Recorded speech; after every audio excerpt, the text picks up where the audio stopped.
டாரடெக்சுவல்ஸ் அனைவருக்கும் இனிய வணக்கம். இன்னைக்கு நம்ம என்ன பார்க்க போறோம் அப்படின்னு பாத்தீங்கன்னா, ஐஎன்எம்ல நம்மளுடைய நெக்ஸ்ட் பார்ட் வீடியோவான சுதேசி இயக்கம் பத்தி தான் பார்க்க போறோம். சோ சுதேசி இயக்கம் அப்படிங்கிறது வந்து பாத்தீங்கன்னா 1900 அந்த பகுதி அந்த நேரங்கள்ல என்ன செய்யப்பட்டது அப்படின்னா ஆரம்பிக்கப்பட்ட ஒரு இயக்கமாக தான் என்ன செய்யும் அப்படின்னா இந்த சுதேசி இயக்கம் அப்படிங்கிறது வந்து இருக்கும். முதல்ல சுதேசி அப்படின்ற வேர்டை வந்து தயானந்த சரஸ்வதி சொன்னார் அப்படின்ற மாதிரியான வேர்ட், அந்த இந்த வேர்டை யாரு காயின் பண்ணா அப்படின்ற மாதிரியான விஷயங்கள்லாம் வந்து இருந்தது. சுதேசினா ஆதரி, விதேசினா புறக்கணி அப்படிங்கிற மாதிரியான விஷயங்கள்லாம் வந்து இருந்தது. அப்படின்னா என்ன அர்த்தம் அப்படின்னு பாத்தீங்கன்னா, முதல்ல ஏன் இந்த சுதேசி இயக்கம் வந்துச்சு அப்படின்றதுக்கான காரணம் என்ன அப்படின்னு பாத்தீங்கன்னா வங்க பிரிவினை தான் என்னது அப்படின்னா அந்த சுதேசி இயக்கத்தோட பேஸ். இந்த சுதேசி இயக்கம் பல்வேறு திட்டங்களை கொண்டது. அரசு பணிகள், நீதிமன்றங்கள், பள்ளிகள், கல்லூரிகள் எல்லாத்தையும் புறக்கணிக்கணும். ஏன் புறக்கணிக்கணும்? நீங்க பெங்கால் பார்ட்டிஷன் கொண்டு வந்திருக்கீங்க, அதுல எங்களுக்கு உடன்பாடு கிடையாது, அதனால நாங்க எல்லாத்தையும் அற வழிகள் முறையில உங்களோடது எல்லாத்தையுமே நாங்க புறக்கணிக்கிறோம் அப்படிங்கிறது தான் இந்த சுதேசி இயக்கம். சோ அப்ப வந்து பாத்தீங்கன்னா அந்நிய பொருட்களை புறக்கணிச்சு சுதேச பொருட்களை வாங்கி ஆதரிக்கிறதும், தேசிய பள்ளிகளையும் கல்லூரிகளையும் நிறுவி தேசிய கல்வியை வளர்க்கிறதும் இந்த திட்டங்கள்ல அடங்கும். சுதேசி இயக்கம் ஒரு அரசியல் பொருளாதார இயக்கம். கொஸ்டின் கேட்கலாம் கூற்று காரணங்கள்ல. இது ஒரு மாபெரும் வெற்றி பெற்றிருந்தது. எதுக்கு எங்க வெற்றி பெற்றுச்சு அப்படின்னு பாத்தீங்கன்னா, வங்காளத்துல பெரும் நிலச்சுவார்ந்தார்களும் பங்கேற்ற ஒரு இயக்கமாக இந்த சுதேசி இயக்கம் இருந்துச்சு. மகளிரும் மாணவர்களும் மறியல்ல ஈடுபட்டாங்க. அந்நிய காகிதத்தாலான கையேடுகளை மாணவர்கள் புறக்கணிக்கிறாங்க, புக்ஸ். சுதேசி இயக்கத்தை ஒடுக்கிறதுக்கு நிறைய நடவடிக்கைகள்லாம் மேற்கொள்ளப்பட்டது. இது இவங்க என்ன பண்ணாங்கன்னா, வந்தே மாதரம் பாட்டை பாடிக்கிட்டு ரோட்ல போறது அந்த மாதிரியான விஷயங்கள்லாம் பண்ணாங்க. அப்ப பள்ளி கல்லூரி மாணவர்கள்லாம் என்ன பண்ணாங்கன்னா, இதுல கலந்துக்க கூடாதுன்னு சொல்லி நிறைய நடவடிக்கைகள் எடுத்தாங்க. இல்லைன்னா நாங்க ஸ்காலர்ஷிப் நிப்பாட்டிடுவோம் அப்படின்னு சொல்லிட்டு சிலர் என்ன பண்ணாங்க, அரசு வேலை பார்க்கறவங்களுமே இந்த சுதேசி இயக்கத்துல பார்ட்டிசிபேட் பண்ணதுனால தங்களோட அரசு பணிகளை இழக்கிறாங்க. தீவிரவாத தலைவர்களான லாலா லஜபதி ராய், பாலகங்காதர திலகர், பிபின் சந்திரபால், லால் பால் பால் இவங்க 3 பேரு பிளஸ் அரவிந்த் கோஷ் இவரும் சேர்ந்து என்ன பண்றாங்கன்னா சிறையில் அடைச்சிடுறாங்க. சோ அப்பதான் பாத்தீங்கன்னா வஉசி என்ன பண்ணுவாரு, அந்த 1900 அந்த அக்டோபர் 16 டே, அந்த டே இருக்கு இல்லையா, அந்த சுதேசி டே, அதுல ஒரு வருஷத்துக்கு அப்புறமா 1906 தான் அந்த விஓசி கப்பலை விடுவாரு, அந்த SS கெலிலியா, SS லாவோ, அந்த 2 கப்பல். சுதேசி இயக்கத்தின் போது அரவிந்த கோஷ் அரசியல் விடுதலையே ஒரு நாட்டின் உயிர் மூச்சு அப்படின்னு முழங்கினார். யாரு சொன்னான்னு இந்த வேர்டை கேட்கலாம். ரவீந்திரநாத் தாகூரால பாடப்பட்ட அமர் சோனா பங்களான்ற பாடல் வங்காள தேசிய இயக்கத்தினுடைய தேசிய கீதமாக மாறிச்சு. சுதேசி இயக்கத்தை பரப்புனதுக்கு இந்தியால இருந்து யாரெல்லாம் பண்ணாங்க அப்படின்னு பாத்தீங்கன்னா, பூனாலையும் மும்பைலையும் திலகர், பஞ்சாப்ல லாலா லஜபதி ராய், அஜித் சிங், டெல்லியில சர் சையத் அகமது ராஜா, மதராஸ்ல வஉசி. சோ இதுல என்ன பண்ணாங்க அப்படின்னு பாத்தீங்கன்னா, சுயராஜ்யத்தை பிறப்புரிமையாக கோரினவங்க யார் அப்படின்னா தீவிரவாதிகள். நீங்க பாட்ட என்ன பண்ணிட்டீங்க அப்படின்னா வங்க பிரிவினை அனௌன்ஸ் பண்ணிட்டு போயிட்டீங்க. இந்துக்களையும் முஸ்லிம்களையும் பிரிக்கக்கூடிய ஒரு பெரிய இயக்கமாக இந்த இயக்கம், அந்த வங்க பிரிவினை அப்படிங்கிறது இருந்துச்சு. அது எங்களுடைய என்னது அப்படின்னா எங்களுடைய ஒரு ஆணி வரைய அசைச்சு பார்க்கக்கூடியதாக இருந்தது அப்படிங்கிற மாதிரி எல்லாம் அவங்க அதிருப்தியை வெளிப்படுத்திருந்தாங்க. சோ இந்த சுதேசி இயக்கத்துக்கான காரணத்துல ரொம்ப ரொம்ப முக்கியமான முதற் காரணம் எது அப்படின்னு பாத்தீங்கன்னா, அது வங்க பிரிவினையாக தான் என்ன செய்யும் அப்படின்னா இருக்கும். சோ அதே மாதிரி பாத்தீங்கன்னா பொருளாதாரத்துல அந்த நைநில மக்களை சுரண்டுவாங்க. ஹர்ஷன் என்ன பண்ணுவாருன்னா, நிர்வாக வசதின்றதுனால பெங்கால 2ஆ பிரிப்பாரு. பிராகிருத நதி இயற்கையாகவே 2ஆ பிரிக்கும், கிழக்கு வங்காளத்தையும் மேற்கு வங்காளத்தையும். சோ இந்த மாதிரி பிரிக்கும் போது இந்து முஸ்லிம்களுடைய பிளவு, காங்கிரஸ்ல இருக்கக்கூடிய தலைவர்களையும் அந்த இடத்துல அது பிளவுபடுத்துச்சு. சோ அந்நிய பொருளாதார இந்திய பொருளாதாரத்தை வலுவாக ஒரு பாதிச்ச ஒரு டைமாக இருந்துச்சு. நாட்டு பொருட்கள்லாம் புறக்கணிக்கப்படுது. சோ அந்த மாதிரி இருக்கும்போது எங்களுக்கு அந்த தேவை வேணும் அப்படிங்கிறதுக்காக தான் அந்த சுதேசி இயக்கத்தை இவங்க எதிர்ப்பு இயக்கமாக ஸ்டார்ட் பண்ணுவாங்க. சோ சுயராஜ்யத்தை முதல்ல கோரினவங்க யார் அப்படின்னா தீவிரவாதிகள் தான். விடுதலை இயக்கத்தின் மக்களை பெருமளவில் ஈடுபடுத்தியது, தேசிய சமூக அடிப்படை மேலும் விரிவெடுக்கப்பட்டது. சோ முதல்ல அனைத்து இந்திய அரசியல் இயக்கத்தை சுதேசி இயக்கம் நடத்துச்சு அப்படின்னு சொல்றாங்க. இது ரொம்ப முக்கியமான ஒரு பங்கு. இது மட்டும் தான் நடந்ததா அப்படின்னு பாத்தீங்கன்னா, முஸ்லீம் லீக் தோற்றுவிக்கப்படுறது. இந்த முஸ்லீம் லீக்கும் என்னது அப்படின்னா ரொம்ப ஒரு முக்கியமான ஒரு பார்ட்டாக பாடுறாங்க. என்ன பார்ட் அப்படின்னு பாத்தீங்கன்னா, முஸ்லீம் லீக் அவங்களுடைய உரிமைகளை கோரக்கூடியதற்காக ஒரு அமைப்பாக நம்ம உருவாக்கி இருக்கோம் அப்படிங்கிற ஒரு முக்கியத்துவத்தை என்ன செய்யறாங்க அப்படின்னா உணர்றாங்க. சோ அப்ப பாத்தீங்கன்னா 1906 டிசம்பர்ல இந்தியா முழுவதும் இருந்த முஸ்லிம்கள் முஸ்லிம் கல்வி மாநாட்டுல கலந்துக்கிறதுக்காக டாக்கா நகர்ல கூடியிருக்கிறாங்க. டாக்காவை சேர்ந்த நவாப் சலிமுல்லா முஸ்லிம்களோட நலனுக்காக ஒரு அமைப்பு வேணும் அப்படின்னு கேட்கிறாரு. ஏன்னா நம்ம ஒரு எண்ணிக்கையில கம்மியா இருக்கிறோம், சோ நம்மளோட நலனை நம்ம காப்பாத்திக்கணும்ட்டு. சோ அப்ப முஸ்லீம் லீக் தோற்றுவிக்கப்பட்ட நாள் 1906 டிசம்பர் 30. அப்ப பிரிட்டிஷார் ஸ்டார்டிங்ல இதுக்கு ஆதரவு காட்டுறாங்க. ஆனா மின்டோ மார்லி ரிஃபார்ம்ஸ்ல வந்து முஸ்லிம்களுக்கு தனி தொகுதியும் கொடுத்துறாங்க. சோ இதெல்லாம் வந்து முஸ்லீம் லீக் கிடைச்ச ஒரு பெரிய சாதனையா பாக்குறாங்க. பட் இதுவுமே வந்து தனி தொகுதி கொடுத்ததுமே இவங்களை பிரிக்கிறதுக்கான ஒரு விஷயமாக ஒரு சிலர் என்ன செய்யறாங்க அப்படின்னா கருத்து தெரிவிக்கிறாங்க. அதுக்கப்புறமா வந்து பாத்தீங்கன்னா லக்னோ ஒப்பந்தம் போடுறாங்க. லக்னோ ஒப்பந்தம் அப்படின்ற முஸ்லீம் லீக் வந்து ரொம்ப முக்கியமான ஒரு சில விஷயங்கள்லாம் என்ன செய்யப்படுது அப்படின்னா முஸ்லீம் லீக்ல வந்து பேசப்படுது. சோ அப்ப வந்து முஸ்லீம் லீக் அப்படின்னு சொல்லி எடுத்துக்கிட்டீங்கனாலே உங்களுக்கு தெரியும் 1906 தொடங்கப்படுது. இது வந்து முகமது அலி ஜின்னா அவர் வந்து தனிநாடு கோரிக்கை உருவாகுறதுக்கு காரணமாக இருந்தது இந்த முஸ்லீம் லீக் தான். சோ ஜின்னா வந்து 47 தனிநாடு கோரிக்கை கேட்பார்ல. சோ அதுக்கப்புறம் சுதந்திரத்துக்கு அப்புறமா இது என்ன பேர் மாத்துறாங்கன்னா இந்திய யூனியன் முஸ்லீம் லீக் அப்படின்னு பேர் மாத்துறாங்க. இந்திய யூனியன் முஸ்லீம் லீக். இப்ப விஜயனுடைய டிவி கேட்க ஆதரவும் கொடுத்திருப்பாங்க இல்லையா. சோ வந்து சலிமுல்லா கான் மற்றும் ஆகா கானோட தலைமையில தான் தொடங்கப்படுது. சோ வந்து பிரிவினைக்கு அப்புறமா இது பெயர் மாற்றம் செய்து இந்தியால தங்கிய முஸ்லிம்களுக்காக 1948 அதாவது விடுதலைக்கு அப்புறமா இந்தியாலேயே மீதி பேர் தங்கியிருப்பாங்கல்ல அவங்களுக்காக ஆரம்பிக்கப்பட்ட அந்த மறுசீரமைக்கப்பட்ட ஒரு இயக்கமாக தான் இந்திய யூனியன் முஸ்லீம் லீக் வந்து இருந்தது. சோ அதை வந்து என்ன செய்யறாங்க அப்படின்னா கொண்டாடுறாங்க. சரிங்களா. தமிழ்நாட்டுல வந்து யாக்கூப் அலிகான் அப்படின்றவரால வந்து தமிழ்நாட்டுல வந்து அந்த முஸ்லீம் லீக் வந்து ஒரு பெரிய ஒரு வளர்ச்சியை வந்து பெற்றிருந்தது. சோ லக்னோ பேக்ட் வர்றாங்க. ஏற்கனவே இதுக்கு முன்னாடி 1907 வந்து பாத்தீங்கன்னா சூரத் செஷன்ல மிதவாதிகளும் தீவிரவாதிகளும் ராஜ்பிகாரி கோஷ் தலைமையில் நடந்த மாநாட்டுல பிரிஞ்சிருவாங்க. அவங்க இணையக்கூடிய இடமாகவும் எது இருக்கும் அப்படின்னா லக்னோ ஒப்பந்தம் வந்து இருக்கும். இந்த லக்னோ காங்கிரஸ் செஷன் வந்து ஆர்ஜி மஜும்தார் தான் ஐஎன்சியோட லீடரா இருப்பாரு. சரிங்களா. இடம் வந்து லக்னோ. அப்ப ரெண்டு விஷயம் நடக்குது. ஒண்ணு மிதவாதிகள் தீவிரவாதிகள் ஒண்ணு சேர்றாங்க, காங்கிரஸும் முஸ்லீம் லீக்கும் ஒண்ணு சேர்றாங்க. ரெண்டு விஷயம் அதுல நடக்குது. ரொம்ப முக்கியமான ஒரு வரலாற்று சிறப்பு மிக்க ஒரு விஷயம். சோ லக்னோ பேக்ட் என்ன பண்ணுதுன்னா இந்து முஸ்லீம் ஒற்றுமைக்கு சாதகமாக எடுக்கப்பட்ட முடிவுகளை ஏத்துக்கிறாங்க. ஐஎன்சி ஏத்துக்கிடுது. அதுக்கப்புறமா தன்னாட்சி இயக்கங்கள் வந்து ஸ்டார்ட் பண்றாங்க. ஏப்ரல்ல பூனால திலகர் ஸ்டார்ட் பண்றாரு. சரிங்களா. செப்டம்பர்ல அன்னி பெசன்ட் ஒரு 4 மாசம் சென்று என்ன செய்யறாங்க அப்படின்னா ஸ்டார்ட் பண்றாங்க. எங்கன்னா மதராஸ்ல. யூஎஸ்ல நிறுவனது லாலா லஜபதி ராய். அது ரொம்ப முக்கியமான ஒரு இடம். சோ அப்ப வந்து பாத்தீங்கன்னா சுதந்திரம் அனைத்து நாடுகளுக்கும் உள்ள உரிமை அப்படின்னு சொல்லி ரெண்டு பேருமே நம்புறாங்க. காங்கிரஸோட முஸ்லீம் லீக்கும் சேர்ந்து போராடுறாங்க. திலகரோட தன்னாட்சி இயக்கம் மகாராஷ்டிரால ரொம்ப கவனத்தை என்ன செய்யுது அப்படின்னா அங்க இருக்குது. அன்னி பெசன்டோட தன்னாட்சி இயக்கத்துல இந்தியாவோட மத்த பார்ட்ல எல்லாம் இருக்கு.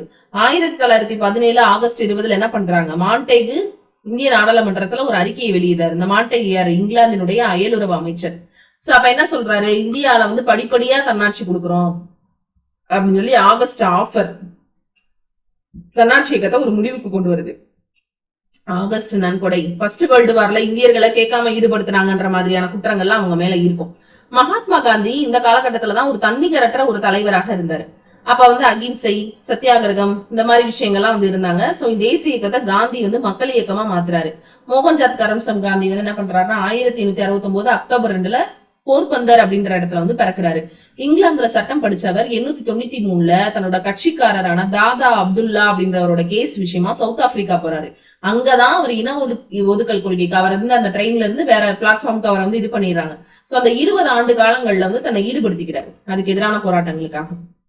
தென்னாப்பிரிக்கால நடால் இந்திய காங்கிரஸையும் இந்திய ஒப்பீனியன்ற பத்திரிகையும் ஆரம்பிக்கிறாரு. காந்தியன் இந்தியன் ஒப்பீனியன் அப்படின்ற ஒரு இதழ்ல வந்து தில்லையாடி வலிமை பத்தி சொல்லியிருக்காங்கன்னு சொல்லுவாங்கல்ல. அந்த இந்தியன் ஒப்பீனியன் இதழ் யாரோடது? தென்னாப்பிரிக்கால நடால் இந்திய காங்கிரஸையும் இந்திய ஒப்பீனியன் அப்படின்ற இதழையும் ஆரம்பிச்சது யாரு?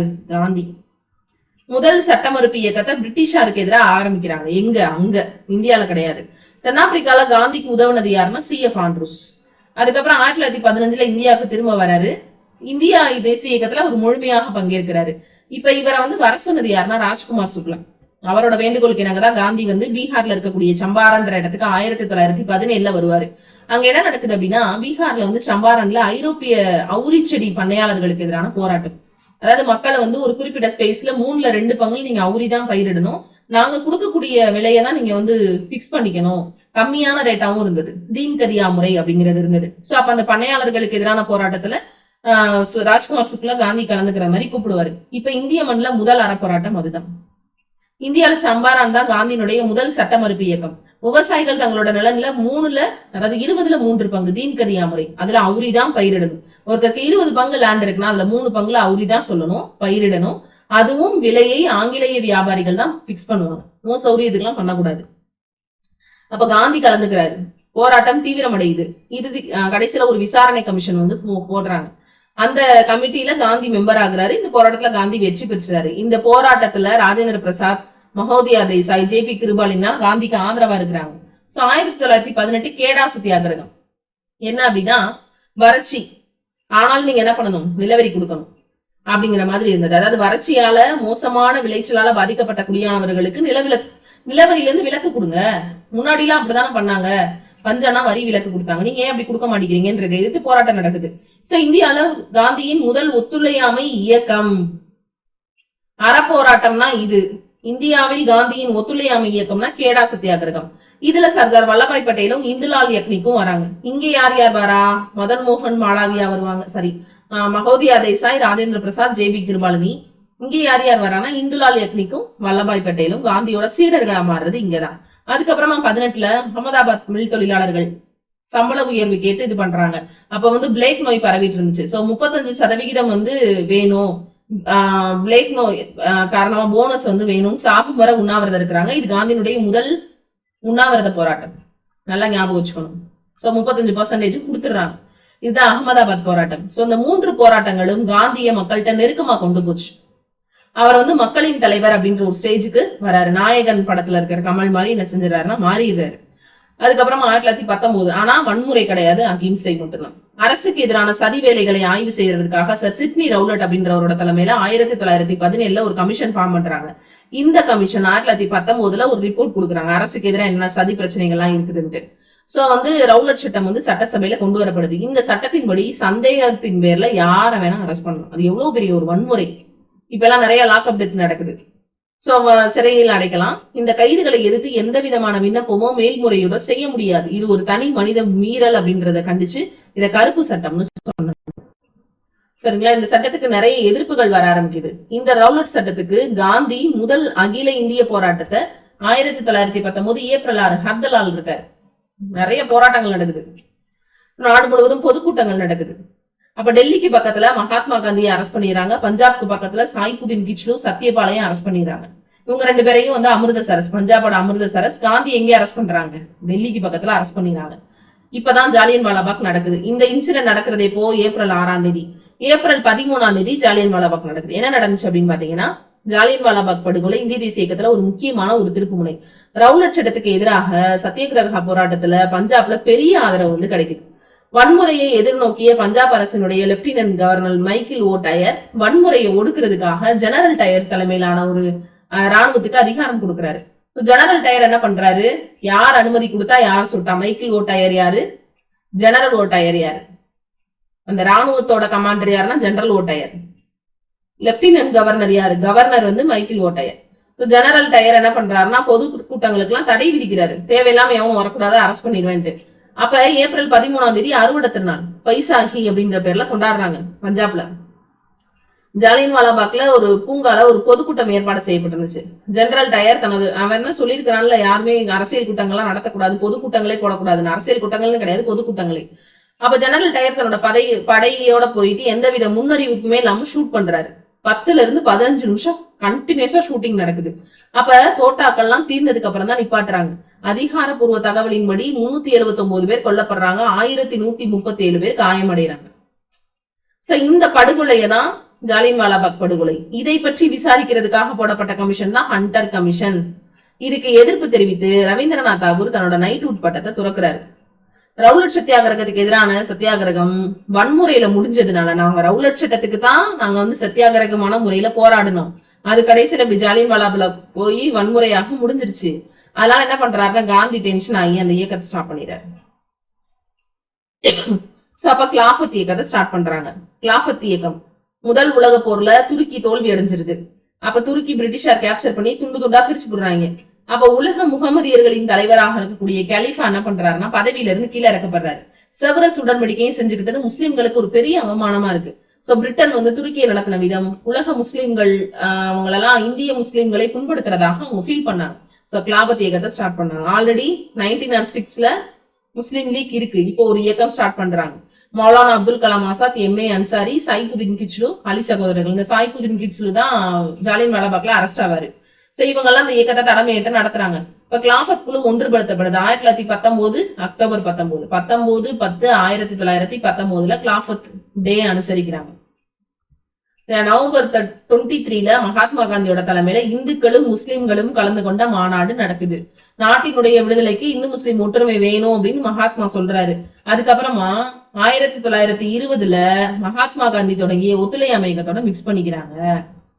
நல்லா கவனிக்கணும். 1852 தொடங்கின எம்என்சி, அதாவது மெட்ராஸ் நேட்டிவ் அசோசியேஷன் 1886 அந்த வாக்குல ஸ்டார்ட் பண்ண சென்னை மகாஜன சபையோட இணைவாங்க ஒரு கட்டத்துல. அதே மாதிரி 1920 மகாத்மா காந்தி தொடங்கிய ஒத்துழையாமை இயக்கத்தோட கிலாஃபத் இயக்கம் இணைஞ்சிருக்கும். இவர் என்னங்க ஒத்துழையாமை இயக்கம் புதுசா ஸ்டார்ட் பண்ணுவாரு, இப்படிதான் பண்ணுவாரு, திடீர்னு ஸ்டார்ட் பண்ணுவாரு, வன்முறை நடக்குது நிப்பாட்டிடுவாரு அப்படிலாம் சொல்லிட்டு இருந்தாங்க. ஒத்துழையாமை எந்த விதமானதுமே கிடையாது.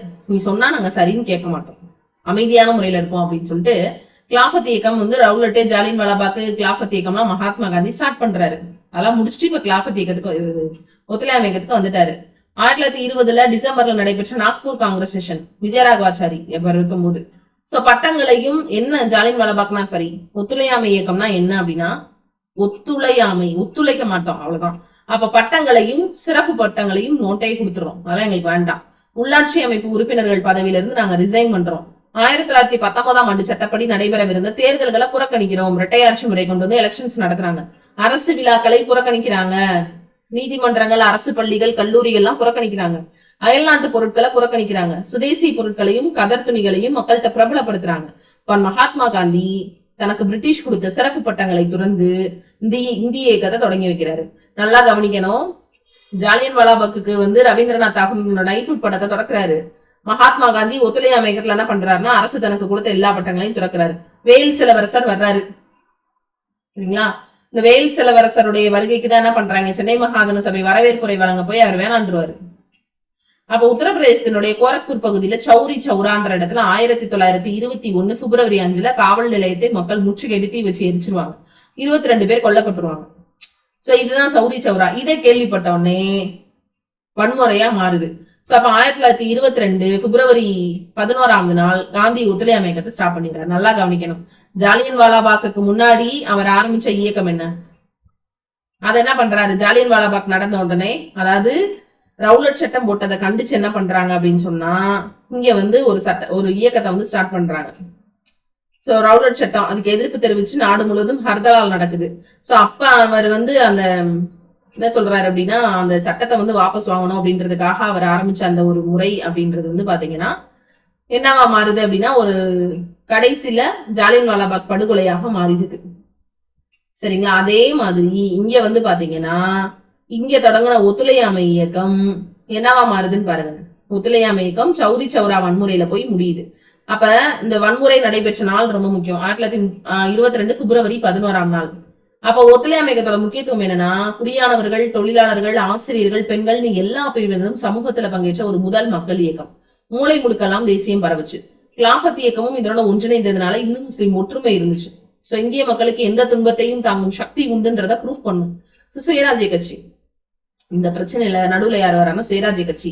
ஒத்துழையாமை இயக்கம் நிறுத்தப்பட்டதை தொடர்ந்து 22 கயா காங்கிரஸ் மீட்ல காங்கிரஸ்க்குள்ள மறுபடியும் பிளவு வருது. அப்ப CR தாஸ், மோதிலால் நேரு, அஜ்மல் கான் இவங்க எல்லாருமே காங்கிரஸ்க்கு உள்ளேயே 1923 ஒரு கட்சி ஸ்டார்ட் பண்றாங்க ஜனவரி 1. சோ அப்ப பாத்தீங்கன்னா அந்த சுயராஜ்ய கட்சி சட்டமன்ற தேர்தல்ல போட்டி போடுறாங்க சரிங்களா. ஆனா காங்கிரஸ் ஒத்துழையாமை இயக்கம் இருந்ததுனால அவங்க போட்டி போட மாட்டாங்க சரிங்களா. சோ அப்பதான் பாத்தீங்கன்னா நீதி கட்சி ஆட்சிக்குள்ள பிடிச்சு உள்ள வந்துருவாங்க. சுயராஜ்ய கட்சி எலெக்ஷன்ல போட்டி போட்டு உள்ள இருந்துகிட்டே அரசாங்கத்துக்கு உள்ள இருந்தேதான் அவன் கண்ணுல விரல விட்டாட்ட முடியும்னு முடிவு பண்றாங்க. இவங்கதான் சுயராஜிஸ்ட் அப்படின்னு சொல்றாங்க. சோ 1923 நவம்பர்ல நடைபெற்ற சட்டமன்ற தேர்தலில் சுயராஜ்ய கட்சி ஒரு குறிப்பிட்ட இடங்களை கேப்சர் பண்ணுது.